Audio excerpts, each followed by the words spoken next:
My daughter has cancer. It's the last time to pack their suitcase. They may have 2 days, 2 weeks, or 2 months. It's not just the one person that has cancer, it's a whole family. It's a team of doctors. It's a community. My daughter right now is 12, and she was diagnosed on Christmas Eve 2011. Carolyn Gertch's daughter, Cora, battled cancer for nearly 2 years after doctors found a tumor on Cora's optic nerve. This has become the normal as chemotherapy and drugs and blood tests and being sick. And I just want there to be a new normal, something that my kids are like, this is what we do as kids, as opposed to being exposed to so much difficulty and sadness and trial. Carolyn says she's amazed at her daughter's strength and determination. She's still managed to get up and go to school, and she's become part of the National Junior Honor Society. I mean, to me, it's been inspiring to see how my 12-year-old can get up and still want to work hard. Carolyn explains some days weren't easy, especially when Cora had to go for treatments. But thanks to a special form of therapy, Cora fought bravely. The kind of therapy that Cora has been receiving is art therapy. And that's where she gets to go and meet with an art therapist and do art while she talks about the things that are going on in her life and kind of works through those things. And there were times that if she didn't know she was going to art therapy, she would not have gone.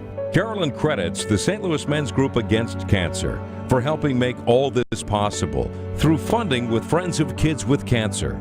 Without their help, we wouldn't have been able to get the help that she's needed to get her through the entire process of how difficult it's been. The St. Louis Men's Group Against Cancer supports many other local organizations, including those focused on research, prevention, and care.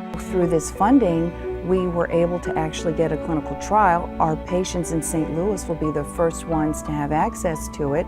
The money from the St. Louis Men's Group Against Cancer has really helped us try some pretty novel things in the lab that are a little hard to get funding for, and we've actually made 2 really big discoveries. Dr. Catherine Weilbacher is a physician scientist and medical oncologist and says her patients understand cancer in a very personal way, which often leads to new research studies thanks in part to special funding. We have explored that idea with the money from the St. Louis Men's Group Against Cancer, this idea of trying to find those cells that are hiding in the bone marrow, flush them out of there so we could then treat them with the chemotherapy.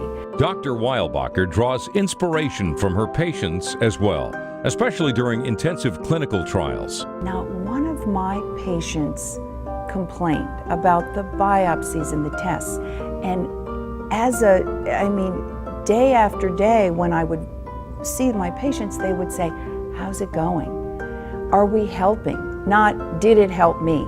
Then there are those who can't be helped by medicine alone. What we try to do, again, is, help with their pain management, with their comfort, and just be there for them and for their family to make the transition from here to eternity a little bit easier for all that's involved. Elizabeth Neiman is a registered nurse and works for DeGraff Hospice. She says end-of-life care is essential for both patients and their families. It's not only the physical care, but also the emotional and the spiritual care.